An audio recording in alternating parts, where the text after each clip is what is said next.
Last weekend we had YCS Pittsburgh, and also together with that we had a huge amount of Genesys events, and Konami got new data, and so they wrote a new article about YCS Pittsburgh and the Genesys thing. In my YCS Pittsburgh Genesys recap, I want to see what Konami is actually thinking about their own new created format and how it went for them in YCS Pittsburgh. I'm also gonna take a look at the deck lists of top 8 of the YCS Pittsburgh Genesys Invitational, and we also want to take a look what actually is the YCS Pittsburgh Genesys Invitational. What kind of format is this, or what kind of tournament is this? How is it structured? So what kind of tournament did they exactly play in YCS Pittsburgh, and what was the Genesys Invitational? How did you get invited to it? They played 32 rounds of a 16-player qualifier game. So if we look at this is Genesys qualifiers, 16 duelists fight in single elimination. So, and this will be held up 32 times. The first and the second place will get an invitation to the Genesys Invitational from that event. So we have 32 times, 16 duelists fighting in single elimination. The first two get an invitation, and then the invitation will be 64 players, obviously, right? 32 x 2. We have 64 players, and they will again fight in single elimination against each other. So it's like the best of the best play in the Genesys Invitational. So this is how the event is structured. This is where Konami gets its data from. And yeah, let's go into this. What did they see in this event? They also mentioned that a lot of people played Genesys, even more than before. And after those capped events, because you only have 32 times of those Genesys qualifiers, they had also a lot of Genesys tournaments, 8 duelists event, like those are like Onomat Genesys games. So they had also a lot of those. They say they nearly had the double numbers that were in Anaheim. So there's a lot of interest still in Genesys format. This is what this says us. Then about the meta, they're talking here a bit about the Vanquisch Soul deck, and yeah, they were a bit concerned that it dies, but it did not die actually. Players just adapted to it. They actually did not play a lot of Jiaolong. We will take a look later at the top 8 Decklists of this YCS Pittsburgh Genesys Invitational to take a look what they're exactly talking about here. They're talking about that Holisu was more important than Jiaolong. They are also talking about that they started to play in Vanquisch Soul the Regenesis cards because they have fire and earth attributes, which is kind of a logic thing to do, because if you're going to play non-engine, you have to play cards that have strong engine. You also have 2500 monsters in the Vanquisch Soul deck, so I think that's a good idea. Then they're talking also a bit about the Radiant Typhoon, and they are calling it, we can recreate Dino Rabbit in aggregate. So what they're meaning here is that people swapped out the Terrortop engines for a Radiant Typhoon engine, because the Radiant Typhoon Eldam and Sven are pretty splashable in level 3, so that you go into XYZ engines. Also, they're talking about that people playing a lot more Dodo Warrior and XYZ decks in general, and yeah, that XYZs are pretty strong. We will also take a look at the deck lists, and yeah, they are talking about that Dimensional Fissure was played, and yeah, that's true. It's also not a lot of fun, but it was played a lot, and yeah, they're seeing it at least, and they're talking about it, which is a good thing, I think. Then they also talk about that classic cards come back. They happy to see Dante, they are happy to see Break Swords, Crystal Wing, and Yang Xing and stuff like that. So and a big important thing, they're talking about the number of unique strategies that made it to the Invitational, increased from 24 in Anaheim to 33 in Pittsburgh. So there were a lot more variety in the strategies, mainly because not all people just played Vanquisch Soul.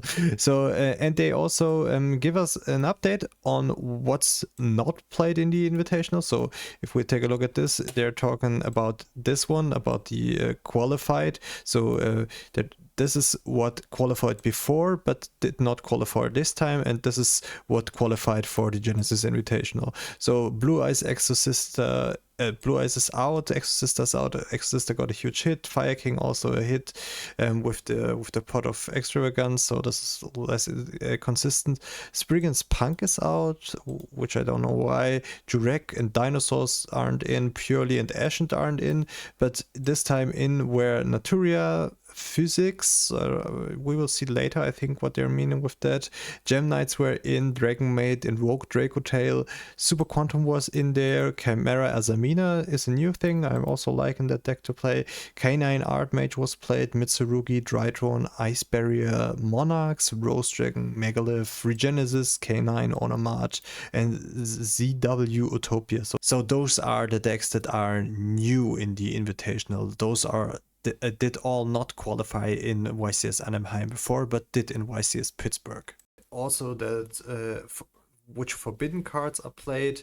It was mainly Pot of Greed. Graceful Charity wasn't played that much anymore. Mirage of Nightmare, though, because it was now 0 points, was played more, and also Metamorphosis because it got increased, but there was no True King of all Calamities, which was obvious, right? Because the only deck that could play it was the Generator deck, and yeah, the Generator deck got some points, so they cannot play the 100-point card anymore.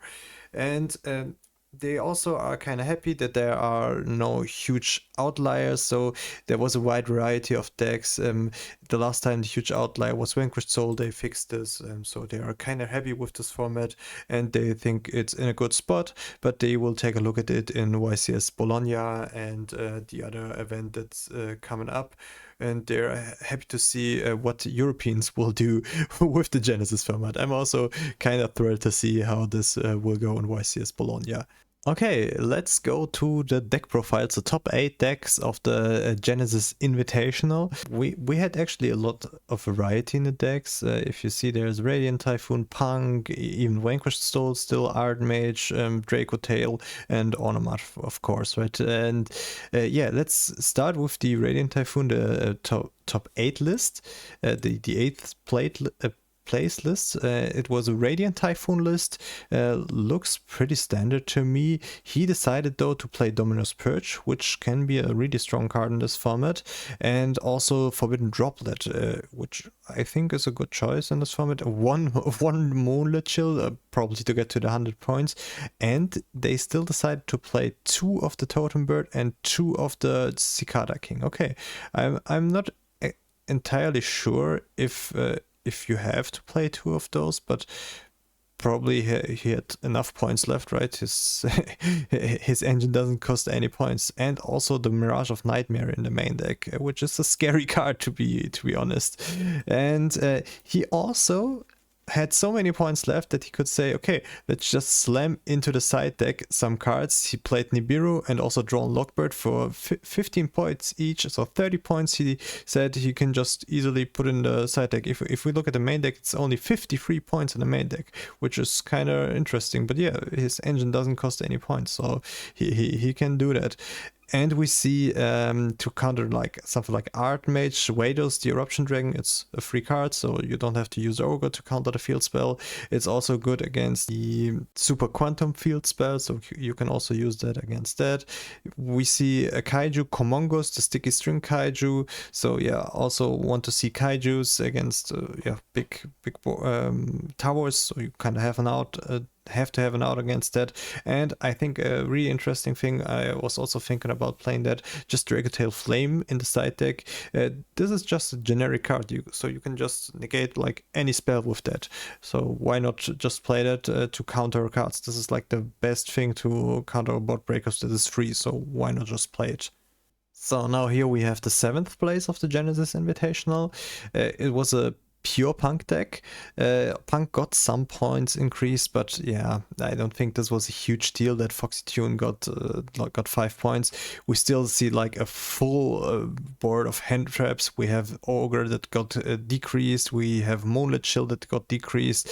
We even have Ash Blossom here. So this guy said, Ash Blossom is insane. I want to spend 45 points only on Ash Blossom, half of my points on the Ash Blossom, but it doesn't matter, right? He plays a huge amount of hand traps. He actually plays 16 hand traps, which is insane. So a super small engine and 16 hand traps on top.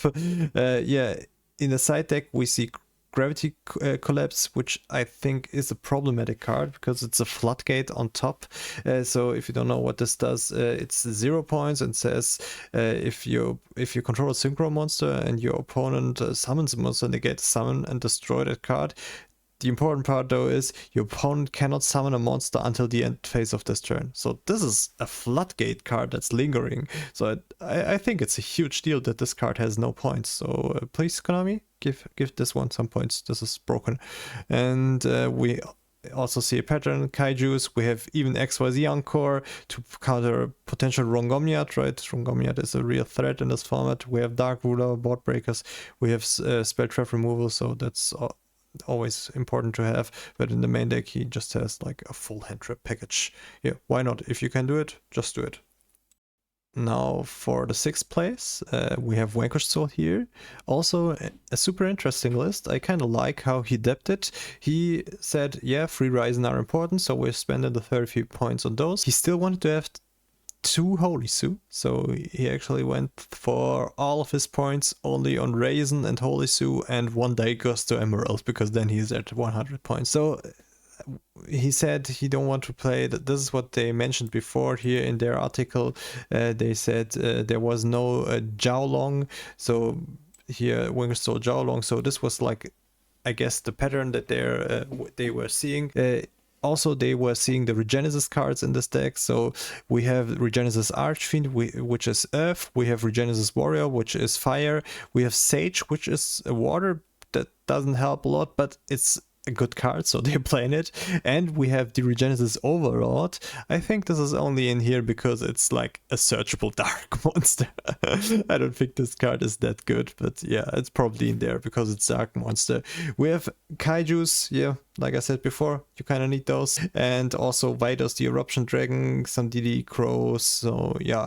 In the side deck, we have some attempts to, I think, Perfume Dancers probably here because they're sending that with Ultimate Slayer to be able to out the Lunar Light Tower, because this one has a grave effect. It says you can banish this card from your graveyard this turn. All monsters your opponent controls lose attack equal to the original death. So this can actually help if the Lunar Light Tower is in attack mode. You can out a Lunar Light Tower with that. We have Guardian Slicer here, that's interesting. We have Hatronade, super cool card, and Skullmeister, a strong card. So yeah, it's a cool adaptation to the Vanquisch Soul deck, and I think this one looks way more fair than when they were able to play like Ash Blossom and stuff. So this is the Vanquisch Soul deck that I want to see, that I think is interesting. Also, I haven't noticed it's 7 Tachyon in here. I don't know why this card has no points. I think it's too strong to have no points. Yeah, you have to shuffle a card back, but it's a super strong searcher. It gives decks that can play XYZ so much power. I know OCG is even limited, right? So I don't see a reason why this doesn't have any points in Genesis. It's too strong. The 5th place is another Radiant Typhoon deck. It's also not pure this time, it's with Runick now. We have a huge Runick package with Free Fountain, Tip, yeah, he's maxing out on every good Runick spell. He is also spending his points of Pot of Greed, but he only plays 2, so the hit actually to discard those cards, I think, wanted him to swap, or maybe he also wanted to play some hand traps, because if you don't have hand traps, this hurts a bit in this format, because if you go against a strong combo deck going second, you kind of have to have some floodgate hand traps or any hand traps. If you don't have any, you would straight up just lose. It doesn't matter how strong your engine is. So I think this is probably the reason why he said only 2 Pot of Greed and let's go for some Drone Lockbird and some Fuvolus on the side deck. So yeah, his engine is still totally free, so he can just easily still play Pot of Greed. It also still plays 2 Totem Bird, so I think actually card is kind of important for the extra deck. Yeah, also Dimensional Fissure for 0 points. Yeah, this card has no business being at 0 points. I don't know. People will play it in the side deck when it's 0 points. If it's a higher commitment, people have to think about playing Dimensional Fissure. So I don't like this being at 0 points, but yeah. Also Mirage of Nightmare. at 0 points, so he plays it in the side deck. I'm interested why he's playing in the side deck, maybe just straight up for going first. I think in Runick this card is even better than in normal Radiant Typhoons. Also we're seeing Kaijus here, and we have a lost Fiendsmith Desiree here. I don't see any Light Fiend monster in his deck, so I don't see even him being able to use a Grave effect, and I don't know how he wants to summon it, so I don't think this card has like any business in here. Maybe it's a mistake in the deck list, but if you know why this Fiendsmith Desiree is here in the deck list, just tell me. So now we're at top 4. We have an Artmage list here. I think this is the one of Distant Coder. I saw, I think, a post that he went top 4. So yeah, he was 4th place with his Artmage deck. Also Artmage still untouched and still 0 points. So he, I'm sorry, 5 points. Never the power patron got 5 points, but not because it was played in Artmage. It's because it was played in other decks. So yeah, so let's say this is nearly untouched. He still decides to play the Cartesia engine, even though it now costs 13 points with 1 Gunganol and 1 Cartesia, 3 points, but still, yeah, this deck has like no points requirement at all. He plays 13 hand traps in the main deck. Ogre, Mourner both got cheaper, Nip got cheaper, so yeah, easily incorporable. Also Droll still in the main deck, and I think this is kind of wild. He decided to play Crossout, but I guess the Artmage deck has some defined weaknesses, and probably one of them is Droll and also Nip. So yeah, and also obviously Ogre. So it's a really good thing that you can just go Crossout Designator, 30 points. Yeah, even if you draw a hand trap, I have the out, so yeah, kind of scary. For the side deck, he decided to play Lance. That's kind of interesting. Also Kaijus, a lot of backrow removal, and Dracotail Flame. Yeah, I saw that a lot. I think Dracotail Flame is an excellent side deck choice in this format for going first. For the 3rd place, we have another Punk deck, but this is a little bit different. It doesn't play that many hand traps. It decided to go a different route. It went for the new cards, the new teleport cards and the teleport fusion. So those are extenders for the deck, and they can go into one of those fusions, I think. Yeah, I haven't seen that in action yet, but it looks like a lot of fun, but still plays a lot of hand traps, yeah, because this engine is also free and the Punk engine, yeah, kind of cheap, so he can still play Fuvalos and Droll in the main deck, also Ghost Ogre. I don't think Fuvalos is that great in Punk because you draw a lot going first, and you also want to draw into hand traps and non-engine with your field spell and stuff like that. So yeah, but yeah, if you go second, you need that. This card has a huge problem going second, so this kind of helps to have. He also played Psychic and Punisher. This can be a super strong card in this format, but people already play like outs against towers, so this can be yeah, just not worth it. If we look at the side deck, we also have Gravity Collapse. Yeah, every Secret deck should play that right now. This card is broken, and he also he had enough points left to just say, okay, I'm just playing Solemn Judgment, I'm spending the 14 points. I don't know if those points are invested that good. You could just play like the other, the Dracotail Flame. This would be enough. I don't think you have to play Judgment. Just go for Dracotail Flame, so you can negate the Dark Ruler or whatever.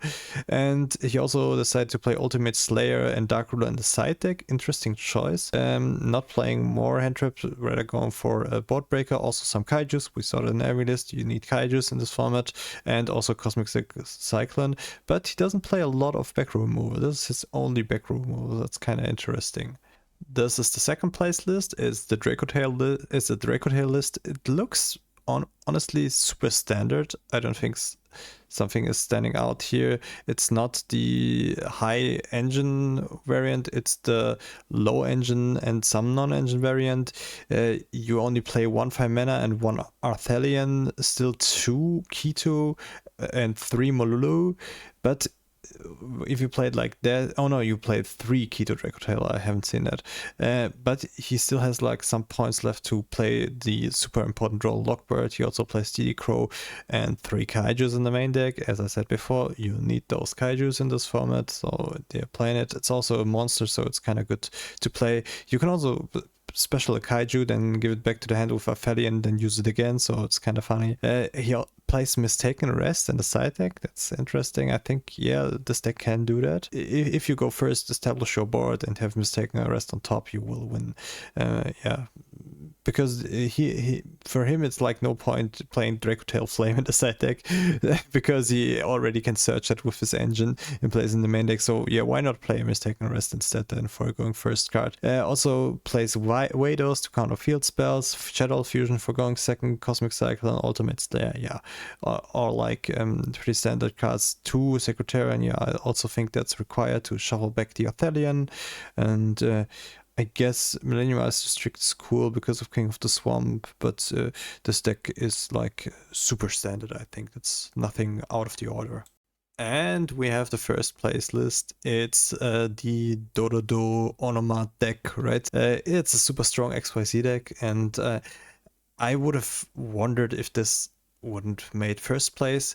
I'm actually wondering that we only have like one of this in the top 8, because this deck is, in my opinion, the strongest deck right now in Genesis. It has like so much engine, has super strong combos, it doesn't lose against all hand traps, and yeah, I think this deck is way too strong right now, but yeah, it can play like 7th Ascension and 7th Tachyon totally for free XYZ support, right? It has Dodo Warrior 7 points, but I don't think that matters that much because this is a super strong card. Don't think 7 points is fair for this. This should be a bit more expensive, but whatever. Still is able to play Droll, but only Droll and Ultimate Slayer in the main deck and Dark Ruler. But this deck has, as I said, a super strong engine, can also play like Double or Nothing, Utopia stuff. This card is also super strong. The protection effect of this, which actually says your opponent's monsters cannot target monsters for attacks except this one. Also, your opponent cannot target other cards on the field with card effects, which is like super insane because you can just go first, activate Dimensional Fissure, and have this on the field so they cannot just pop it, right? They cannot pop it with Mystical Space Typhoon. So if your deck needs a graveyard, you will just lose. So Dimensional Fissure, as I said again, this card is a problem. Please, Konami, address it. We don't want this card in the format. This just doesn't create any good games. And yeah, overall, this looks like a super strong deck. We also played Rafflesia to counter Nibiru, I think. It's with the Gravedigger's Trap Hole in the main deck. We have Utopic Draco Future to get a... oh no, he doesn't play the Evil Twin card to just get it back. Okay, but we have for going second the Evil Star Exeter Knight, also super insane that they can play this at 0 points to clear like every board. You have to stop them. If they have 2 4s on the board, you have to interact with them, because if you don't, there's just the Everson Exeter Knight coming out, and then you won't have fun anymore. So yeah, if they have Dark Ruler, go for 2 4s. They can just nuke your whole board. For the side deck, we also have like more spell trap removals. We have Kaijus, we have Wados because it's free, and I think this will be targets for Ultimate Slayer and spell trap removal, and for going first Unbreakable XYZ Barrier. Yeah, well, because XYZ decks can play that, and one even in the main deck. So that's it for the YCS Pittsburgh Genesys Invitational recap. That was a mouthful. And yeah, what do I think about this format, about this recap? I think it's really cool that we had a big variety of decks. We had a lot of things in the top 8, and yeah, we're definitely seeing a lot of Radiant Typhoon. We're seeing a lot of Onomat. We're seeing Artmage. We're seeing Punk. So all of those decks that I have in my mind are those decks when I'm thinking about the strong meta and Genesis decks. So all of those decks are like decks that are super well positioned in Genesis and are super strong, and hopefully are on Konami's radar to get some hits in the next points list. Because if we only play like from the beginning, those decks were super strong in the Genesis format, and if we don't get hits on those, they will continue being strong, and we will just see that, and then it will get boring soon.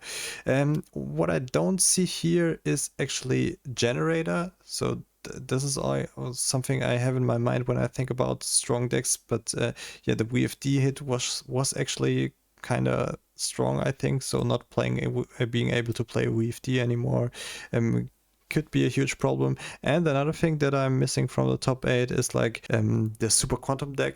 This is also not here. It's also 0 points, but I also think this is a super strong deck that has gives you some issues. And also, I'm not seeing any Lunalight. Lunalight, I'm not that sure how much meta this is because they have huge problems because they cannot play their pendulum monsters. But yeah, I hope Konami will have an eye on the Genesys format and how it evolves and what they want to change, what they want to hit. I'm really excited. They also told us in the text that there will be a next points up list in December. There won't be anything in November. So yeah, we will see after YCS Bologna. They will probably decide what they want to hit. So that's it for the video. Thank you so much for watching. Please also consider subscribing and tell me in the comments what you think about this Genesys format. I will read them all. Thank you so much for watching. See you in the next video.